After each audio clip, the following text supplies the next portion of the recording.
हाँ, तो कैसे हैं मेरे दोस्तों। आज हम लोग जानेंगे क्लास 10th के केमिस्ट्री अम्ल, क्षार और लवण चैप्टर नंबर 2। एक वीडियो में इस पूरे चैप्टर को अच्छे से कंप्लीट करेंगे।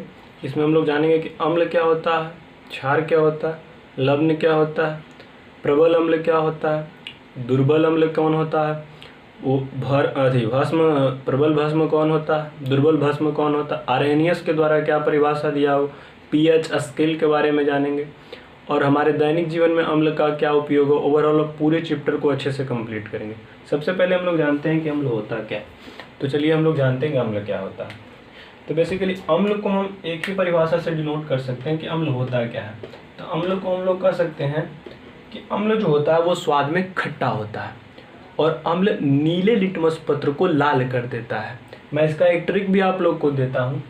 तो सबसे पहले आप इतना लिख भी देता हूँ कि अम्ल क्या होता है। अम्ल स्वाद में खट्टा होता है। मैं शॉर्ट फॉर्म में लिख देता हूँ, आप लोग इसको परिभाषा बना लीजिएगा। तो अम्ल स्वाद में क्या होता है, खट्टा होता है। अम्ल स्वाद में खट्टे होते हैं, खट्टे होते हैं। तो अम्ल तो स्वाद में खट्टे होते हैं और ये क्या करते हैं कि नीले लिटमस को, ये काफ़ी सारे एग्जाम में, बोर्ड एग्जाम में कई बार पूछे गए। तो नीले जो लिटमस पत्र होता है जिस पर अम्ल की सत्यता की जांच की जाती है, तो नीले लिटमस पत्र को, नीले लिटमस पत्र को लाल कर देता है, लाल कर देता है। तो इसका मैं एक ट्रिक देता हूँ।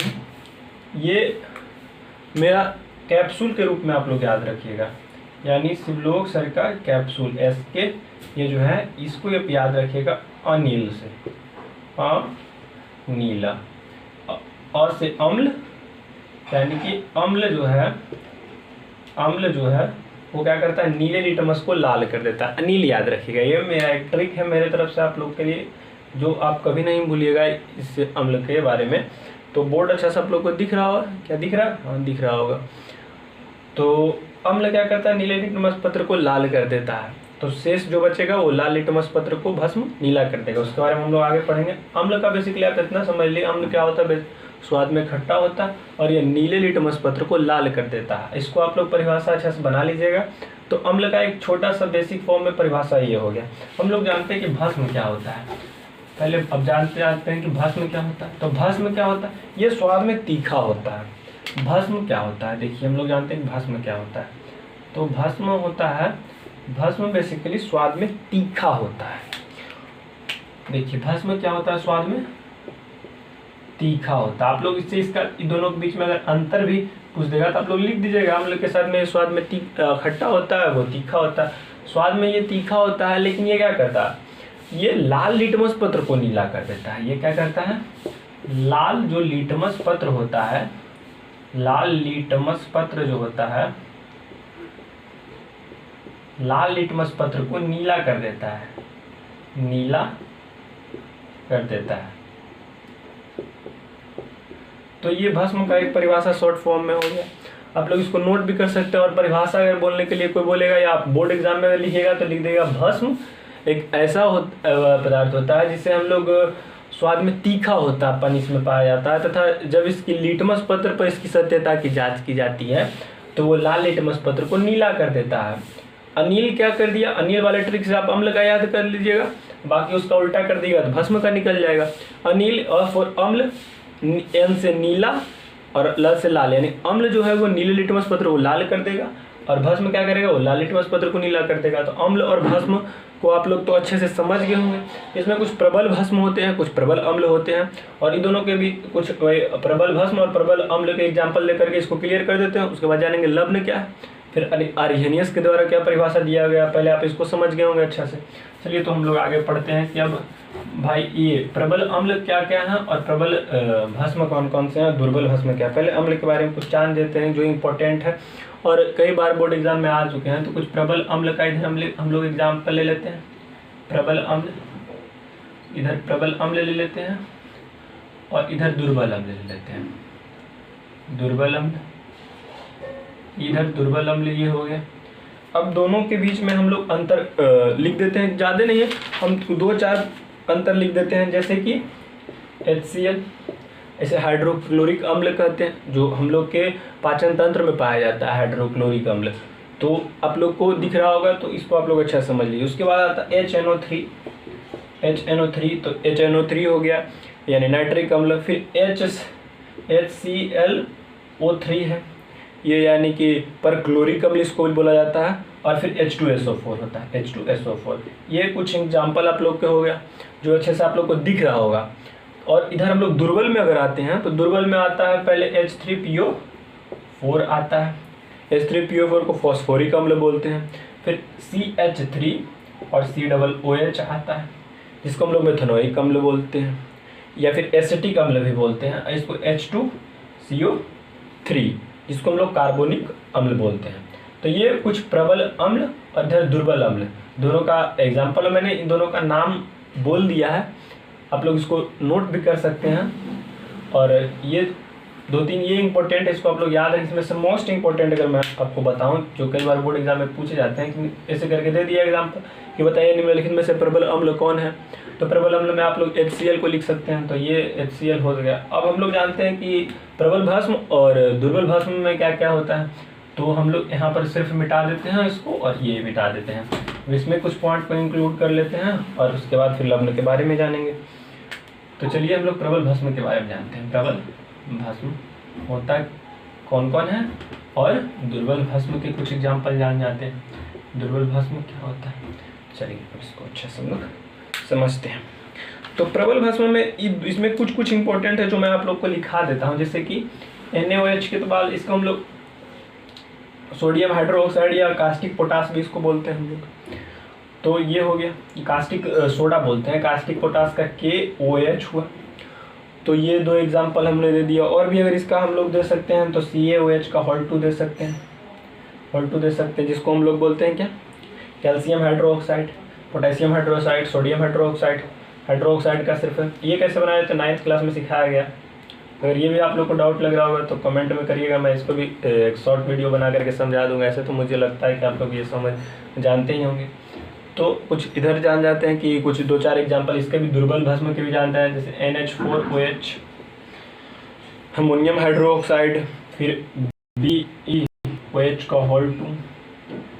तो ये 2 एग्जाम्पल इसके नोट कर लीजिएगा। बेसिकली ज़्यादा इंपॉर्टेंट है, पूछ देगा आप लोग को जब से ज़्यादा बार ये दोनों पूछा गया।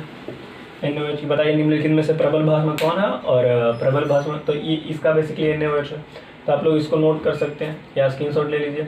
अब चलिए हम लोग नेक्स्ट जानते हैं कि भाई ये इसका आर्हेनियस ने इसका क्या परिभाषा दिया है, और फिर उसके बाद जानेंगे हम लोग कि अम्लों के कुछ कुछ उपयोग जानेंगे कि जैसे नींबू में कौन सा अम्ल पाया जाता है, संतरे में कौन सा, इसको आप लोग नोट कर लिए होंगे अच्छे से।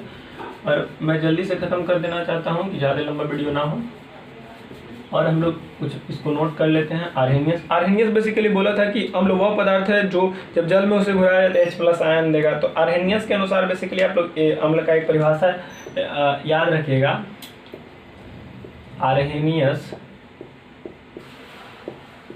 आर्हेनियस जी के अनुसार क्या है कि जब किसी अम्ल को पानी के साथ अभिक्रिया कराया जाता है तो H+ आयन का जो त्याग करता है उसे हम लोग अम्ल कहते हैं।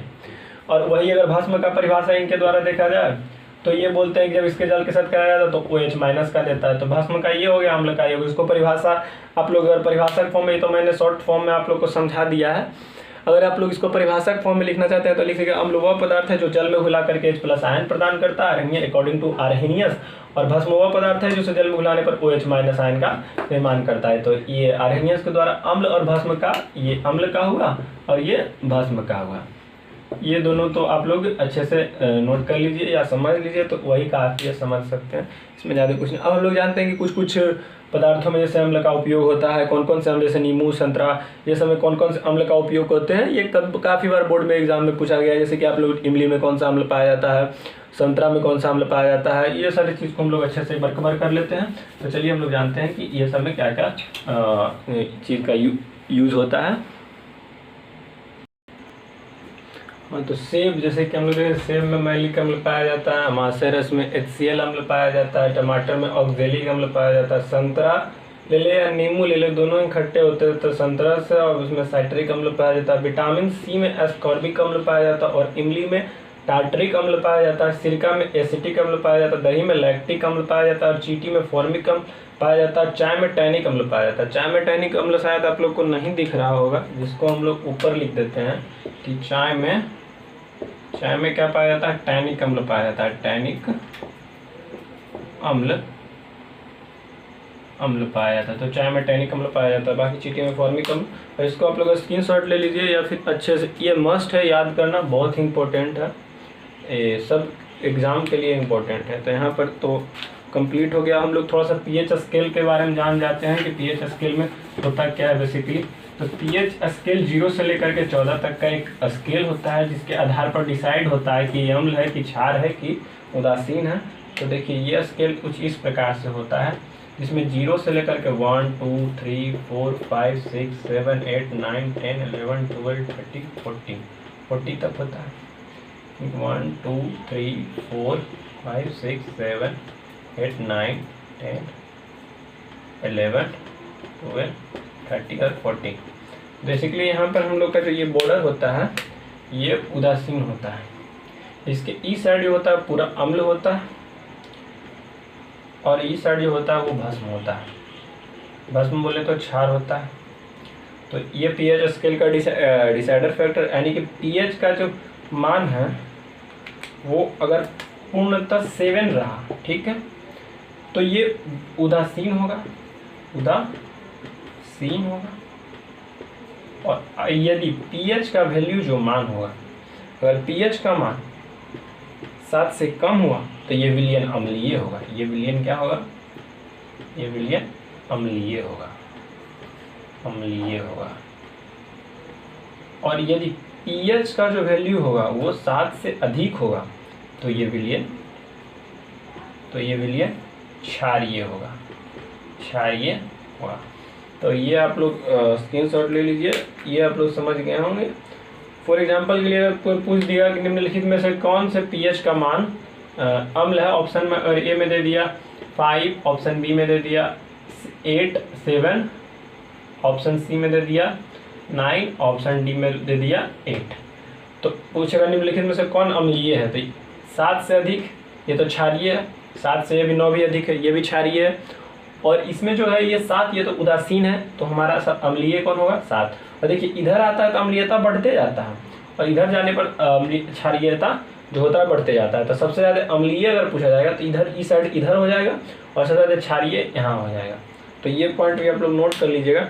तो हम लोग ये भी समझ गए कि क्या हमारे दैनिक जीवन में क्या उपयोग होता है। मैं आप लोग को एक शॉर्ट फॉर्म में ऐसे ही समझा देता हूँ। देखिए हमारे दैनिक जीवन में हमारे जो पाचन तंत्र होता है वो बेसिकली हमारा जो भी भोजन पचता है वो अम्ल के कारण होता है। हमारे अमाशय में जो होता है वो HCl हाइड्रोक्लोरिक अम्ल होता है, जिसके कारण हम लोग भोजन को पचा पाते हैं। देखते होंगे कुत्ते लोग जो होते हैं वो हड्डी को भी पचा लेते हैं। इसका मुख्य रीजन ये होता है कि कुत्ते के पेट में जो होता है HCl की मात्रा काफ़ी अधिक होती है। उसके साथ हमारे दांत में जो दंत क्षय का एक रोग होता है, जो हमारा जो पीएच का मान जो स्केल का मान होता है वो 5 पॉइंट, ये नोट कर लीजिए। दंत क्षय कब होता है, यहाँ पर ये स्टार मार्क कर देता हूँ मैं इसको, आप लोग अच्छे। दंत क्षय जो होता है, दंत क्षय जब होता है वो 5.5, जब पीएच मान कम होता है इससे तो दंत क्षय होता है, ये आप लोग नोट कर लिए। तो दंत क्षय का उपयोग देखिए अगर जो 5.5 से अगर कम हो गया तो दंत क्षय होना प्रारंभ हो जाता है। उसके बाद फिर हम लोग का एक अम्लीय वर्षा होता है। तो अम्लीय वर्षा के कारण भी होता है, इसका पीएच का मान जब घट जाता है तो अम्लीय वर्षा हो जाता है। तो दैनिक जीवन में हमारा ये उपयोग होता है। तो अम्ल का ये उपयोग हो गया। तो आप लोग को अम्ल के बारे में मैंने समझाया कि अम्ल क्या होता है।